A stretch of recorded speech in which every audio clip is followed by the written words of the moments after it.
Assalamualaikum warahmatullahi wabarakatuh.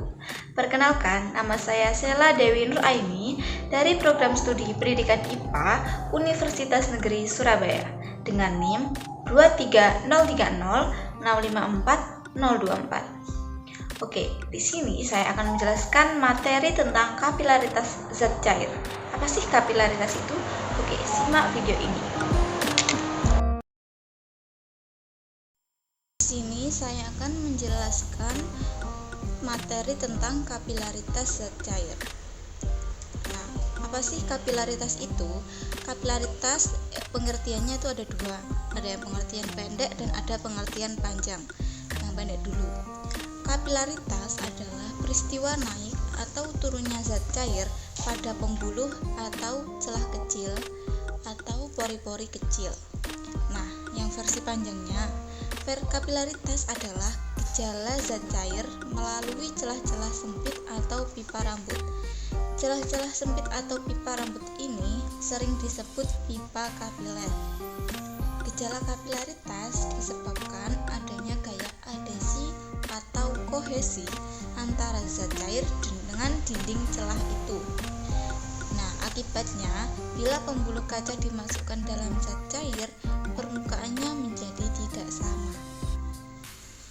Apa sih adhesi dan kohesi itu? Nah, adhesi adalah gaya tarik-menarik antar partikel tidak sejenis, sedangkan kohesi adalah kebalikannya, yaitu gaya tarik-menarik antar partikel yang sejenis. Jika gaya adhesi lebih besar, maka zat cair akan membasahi dinding dan berbentuk meniskus cekung. Sebaliknya, jika gaya kohesi lebih besar, zat cair tidak akan membasahi dinding dan berbentuk meniskus jembung. Ingat-ingat ya, kalau adhesi itu cekung, sedangkan kohesi adalah jembung. Nah, gambar A ini adhesi dan yang gambar B adalah kohesi. Fenomena kapilaritas dalam kehidupan sehari-hari. Yang pertama, naiknya minyak pada sumbu kompor dan obor minyak tanah. Yang kedua, ada naiknya minyak tanah menuju daun pada tumbuhan. Yang ketiga, meresapnya air pada kain yang direndam. Yang keempat, basahnya tisu yang salah satu ujungnya terendam air. Nah, apabila tisu itu salah satu ujungnya itu kena air, maka airnya itu akan merambat. Yaitu selanjutnya ada air menggenang dapat diserap dengan kain pel, spons atau kertas hisap. Lalu ada cairan tinta yang tumpah dapat diserap oleh kapur tulis atau kertas hisap. Nah, kenaikan dan penurunan permukaan zat cair ini dapat dihitung dengan rumus H sama dengan 2Y cos theta dibagi P kali G kali R. H itu kenaikan atau penurunan permukaan zat cair, kalau Y itu tegangan permukaan, R itu jari-jari, G itu percepatan gravitasi, dan theta adalah sudut kontak. Lalu ada kapilaritas pada tumbuhan. Proses yang pertama, proses pertumbuhan pada tanaman melibatkan beberapa organ, yaitu akar, batang, dan daun. Akar bertugas untuk menyerap air dan garam mineral yang akan digunakan untuk fotosintesis. Batang ini berfungsi sebagai jalur pengangkutan air dan mineral penting yang akan disalurkan ke daun untuk proses fotosintesis. Proses yang kedua yaitu pengangkutan air dari akar ini menuju ke daun melalui pembuluh kayu yang digunakan untuk proses fotosintesis. Sedangkan hasil proses fotosintesis ini diangkut dari daun ke seluruh tubuh tumbuhan melalui pembuluh kulit. Nah, ada dua faktor nih yang mempengaruhi naiknya air atau larutan ke dalam pembuluh kayu di akar. Buluh yang terdapat pada xilem berfungsi sebagai pipa kapiler atau celah kecil sebagai perantara naiknya air ke akar. Nah, peristiwa naiknya air ke akar ini disertai dengan adanya gaya adhesi antara molekul air dan dinding pembuluh kayu pada akar. Nah, peristiwa ini yang dinamakan dengan kapilaritas. selesai.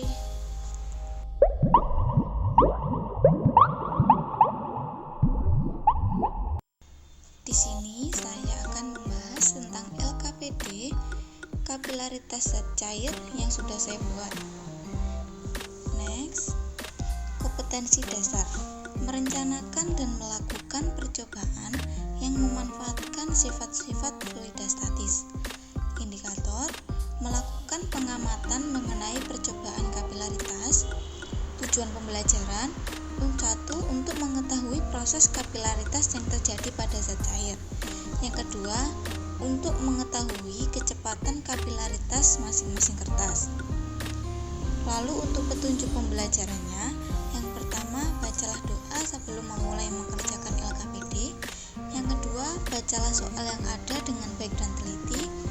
Yang ketiga, gunakan pulpen dalam menulis jawaban. Dan yang keempat, tulis jawaban di kolom yang telah disediakan. Next. Lalu ada identify problem. Perhatikan video berikut.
Setelah kalian mengamati video, mari kita menjawab soal-soal yang sudah tertera.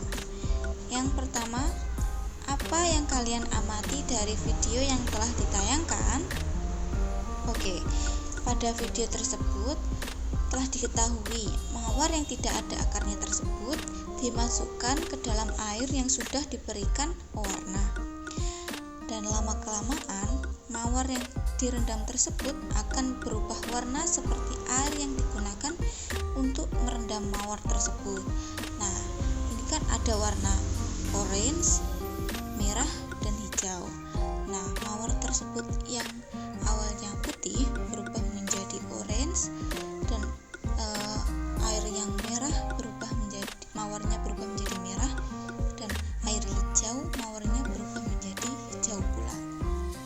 Lalu soal yang kedua, apa yang terjadi pada mawar yang tidak ada akarnya saat dimasukkan ke dalam zat cair? Oke, saat mawar yang tidak memiliki akar tersebut dimasukkan ke dalam zat cair, batang masih dapat menunjukkan kapilaritas.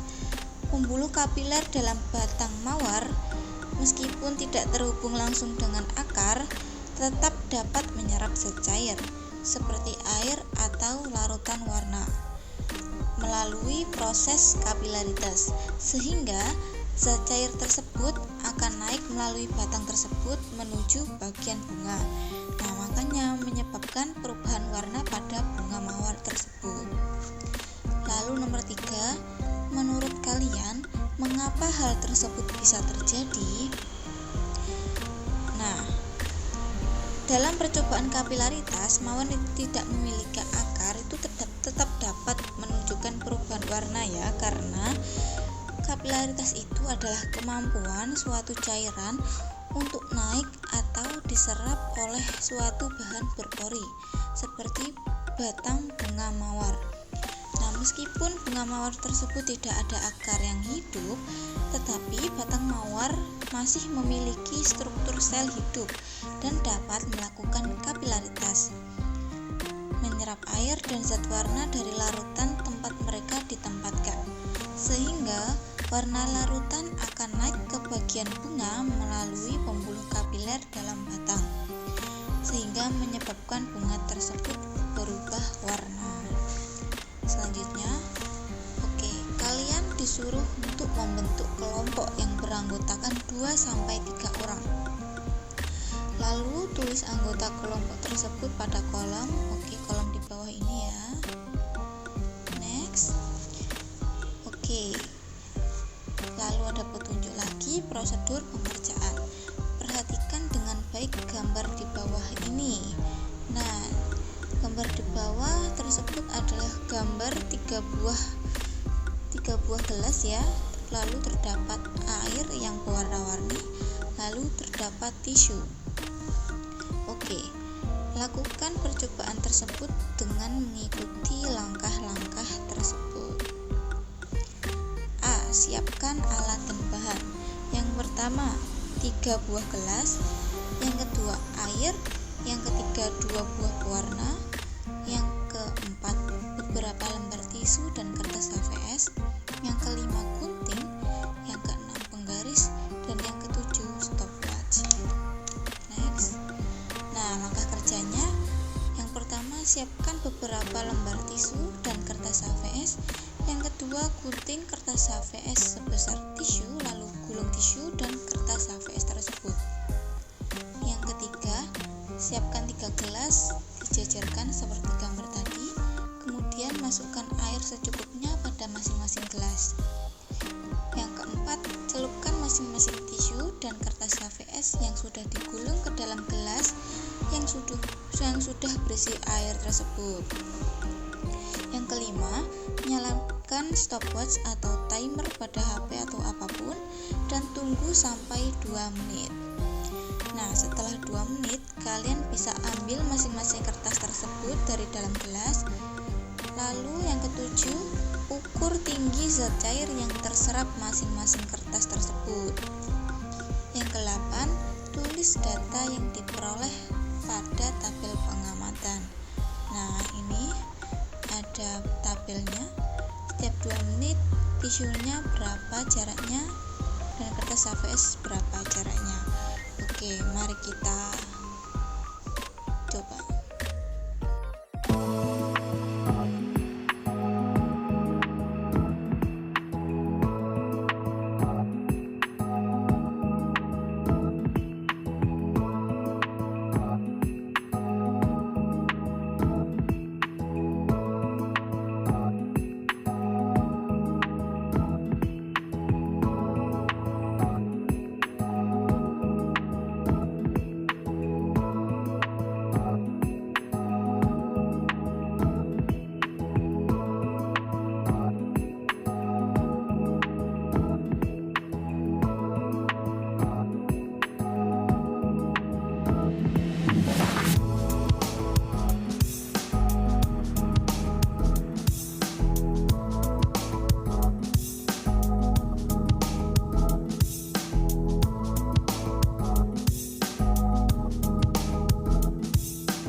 mengajukan pertanyaan. Yang pertama, apa itu kapilaritas? Jelaskan. Nah, sudah ada di PPT yang awal tadi sudah dijelaskan. Kalau kapilaritas adalah gejala zat cair melalui celah-celah sempit atau pipa rambut. Nah, celah-celah sempit atau pipa rambut ini sering disebut pipa kapiler. Gejala kapilaritas disebabkan adanya gaya adhesi atau kohesi antara zat cair dengan dinding celah itu. Akibatnya, bila pembuluh kaca dimasukkan dalam zat cair, permukaannya menjadi tidak sama. Oke, lanjut soal nomor 2. Mengapa air bisa naik pada kertas? Jawabannya, air dapat naik ke kertas melalui proses yang disebut kapilaritas. Kapilaritas terjadi karena adanya gaya tarik-menarik antar molekul air atau kohesi dan adhesi antara molekul air dan permukaan kertas. Nah, ini memungkinkan air untuk merambat melalui serat-serat kertas dan menciptakan efek naiknya air. Lalu soal yang nomor 3, bagaimana pengaruh jenis kertas terhadap jarak ketinggian air? Apa penyebabnya? Jenis kertas dapat mempengaruhi jarak ketinggian air dalam fenomena kapilaritas. Kertas dengan serat yang lebih rapat atau permukaannya lebih kasar mungkin menghasilkan ketinggian air yang lebih rendah karena adhesi dan kohesi itu lebih kuat antara air kertas dan udara dalam kapiler. Sebaliknya, kertas yang lebih halus atau serat yang lebih jarang memungkinkan menghasilkan air yang lebih tinggi. Nah, contohnya tisu dan kertas tadi di percobaan, yang lebih cepat merambatnya adalah yang tisu yang seratnya lebih halus. Nah, faktor-faktor ini mempengaruhi seberapa baik air dapat merambat melalui struktur kertas tersebut. Lalu soal yang selanjutnya, apakah air akan menetes apabila masing-masing kertas tidak diangkat? Jawabannya iya, akan menetes. Lalu nomor 5, jika iya atau tidak, mengapa itu bisa terjadi? Nah, jawabannya kan iya, air akan menetes karena adanya efek kapilaritas. Serat-serat tisu bertindak sebagai saluran kapiler, memungkinkan air untuk merambat melalui mereka berkat adhesi dan kohesi antara molekul air dan serat-serat tisu.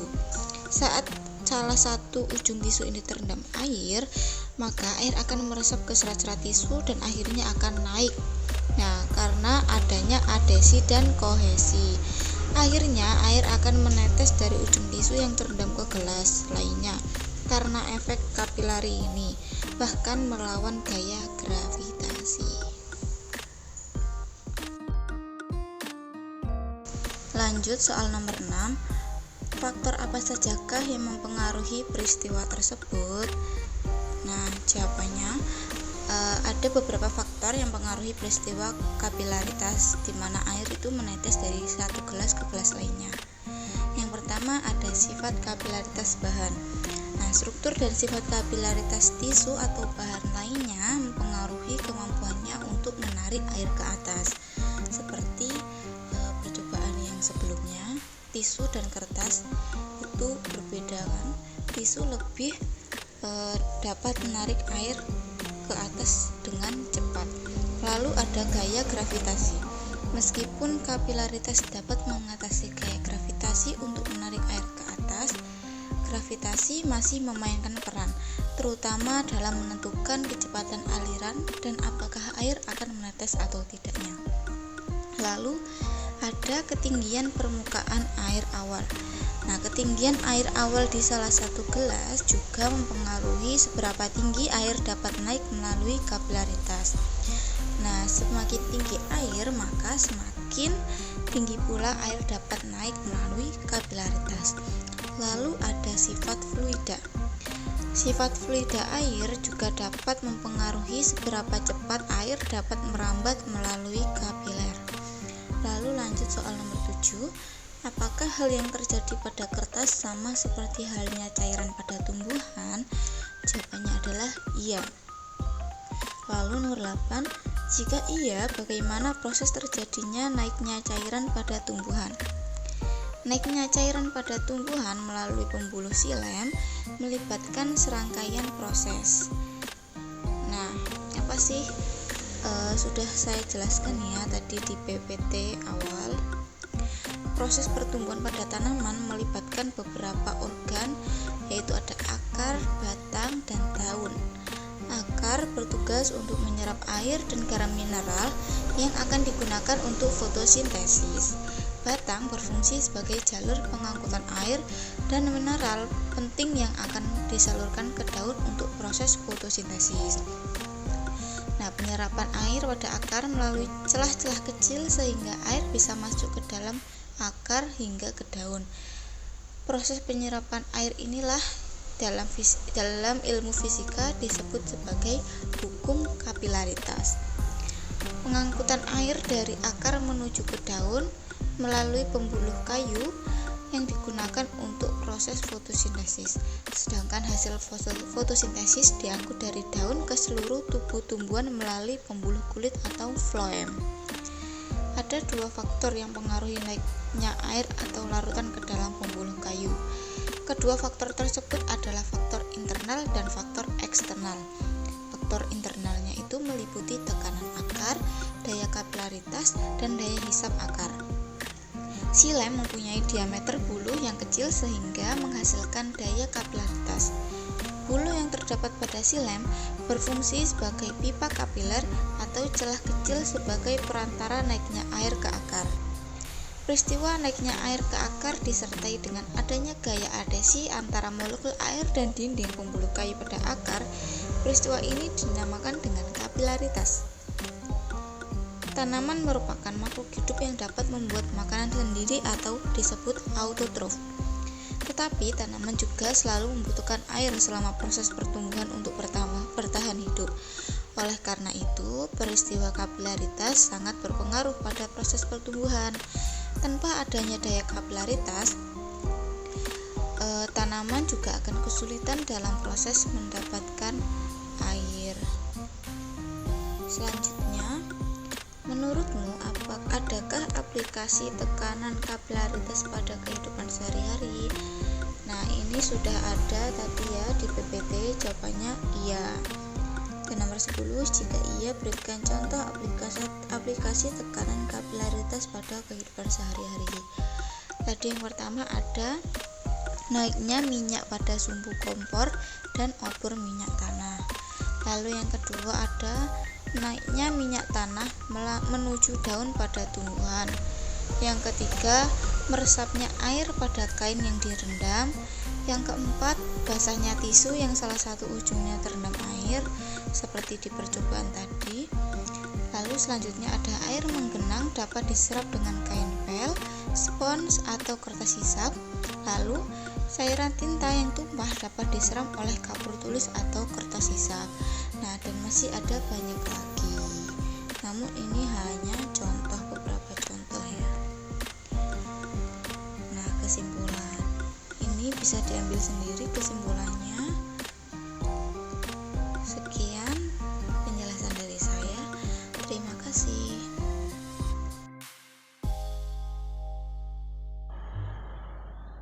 Sekian penjelasan materi dari saya. Apabila ada salah kata, saya memohon maaf sebesar-besarnya. Terima kasih. Wassalamualaikum warahmatullahi wabarakatuh.